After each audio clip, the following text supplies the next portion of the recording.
Well, we also have a new indication tonight that Attorney General Merrick Garland, and this may be the biggest news of the night, that Merrick Garland has authorized the Justice Department to investigate Donald Trump and the Trump White House. This comes in a letter from the Justice Department to the House Oversight Committee refusing a request from the committee to provide an inventory of 15 boxes of White House records that Donald Trump took illegally to Florida when he moved out of the White House.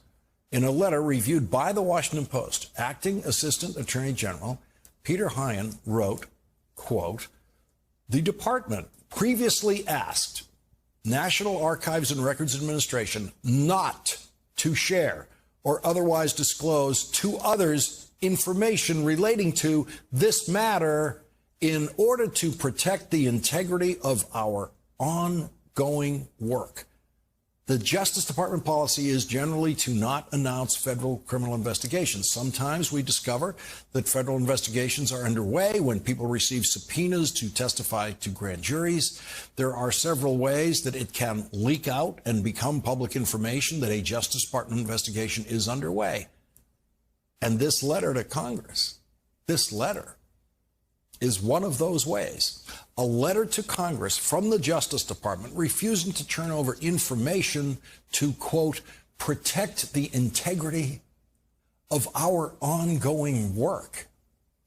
That is the single strongest indication yet that Donald Trump is, tonight, the subject of a federal investigation.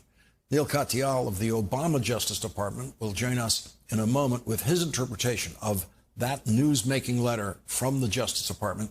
There is another ongoing investigation of someone who worked in the Trump White House.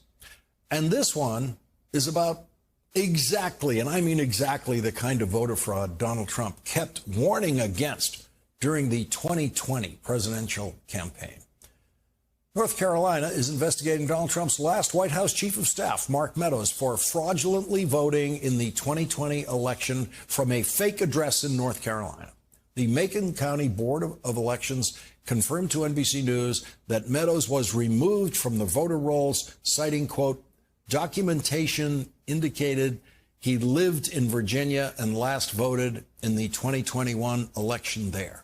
Like all cases of voter fraud, Mark Meadows' illegal voting had no effect on the outcome of the election. Donald Trump won North Carolina by 74,483 votes. If Mark Meadows and his wife are found to have both fraudulently voted from an address where they have never lived, then Donald Trump's real winning margin in North Carolina would go all the way down to 74,481 votes. Donald Trump has not yet condemned Mark Meadows for appearing to commit voter fraud in North Carolina. But at least Donald Trump didn't say it was genius. Donald Trump reserves that kind of praise for Vladimir Putin's murderous rampage in Ukraine. Rudolph Giuliani, as Rachel just said, may be offering some cooperation to the prosecutors who are investigating his activities in Ukraine. Giuliani is by far the most disgraced former U.S. attorney for the Southern District of New York, and it is that same office that is investigating Giuliani after conducting raids last year to obtain Giuliani's records and electronic devices at his home and office in New York City. CNN is reporting that Giuliani recently helped federal investigators unlock several electronic devices that were seized in the raids a year ago.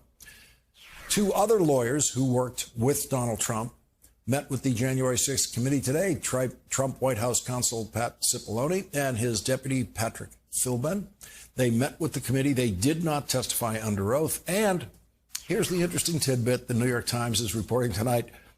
Trump authorized them to engage with the panel, according to a person familiar with the matter, a person who might be Donald Trump.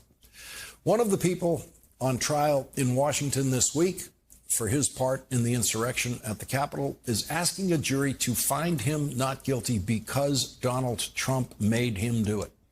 38-year-old Dustin Thompson drove with a friend from Columbus, Ohio to Silver Spring, Maryland, took an Uber into Washington, D.C. on the morning of January 6th, and before long, he was in the Senate parliamentarian's office where he decided to steal a coat rack. Thompson is charged with 6 counts: obstructing Congress joint session to certify the Electoral College vote, theft of government property, entering or remaining in a restricted building or grounds, disorderly or disruptive conduct in a restricted building or grounds, disorderly or disruptive conduct in a Capitol building, and parading, demonstrating, or picketing in a Capitol building. Thompson's defense attorney, Sam Szymanski, is arguing in court that Donald Trump, quote, authorized this assault. It was a plot. It was a scheme. It was a conspiracy that began at the highest levels of our government. Donald Trump encouraged people like Dustin Thompson to storm the Capitol. When you have the President of the United States grooming you to believe that the election was stolen, our democracy is at stake, fight like hell, we're never going to concede. It's either you get down to the Capitol and I'll be right there with you, or else an illegitimate president is going to take office. So it's not hard, at least from my perspective, to understand how vulnerable, unsophisticated, politically speaking, people who've been fed this diet of BS would behave in accordance with their president's wishes. That was Dustin Thompson's lawyer with Chris Hayes earlier tonight. Dustin Thompson testified in his own defense today, saying, quote, I thought the election was rigged to put Biden in office. Thompson now says that he realizes he was misled. Thompson told the jury, quote, if the president is giving you almost an order to do something, I felt obligated to do that. Like I had to do something to gain his respect or like approval. Dustin Thompson told the jury he believed he, quote, was following presidential orders to go to the Capitol, but that he is now, quote, deeply ashamed. That was the phrase he used. Deeply ashamed. Donald Trump is not deeply ashamed for telling Dustin Thompson to go to the Capitol and telling Dustin Thompson and the rest of them to lie that he, Donald Trump, would go with that crowd to the Capitol. Rudy Giuliani looks like someone from a planet where shame does not exist. And Mark Meadows is not deeply ashamed for voting in a state where he did not live, using an address where he has never lived. Dustin Thompson's shame is well earned, and his lawyer is trying to convince a jury that shame should be the only penalty that he has to endure for an attack on democracy. But would he feel any shame at all if he didn't get caught?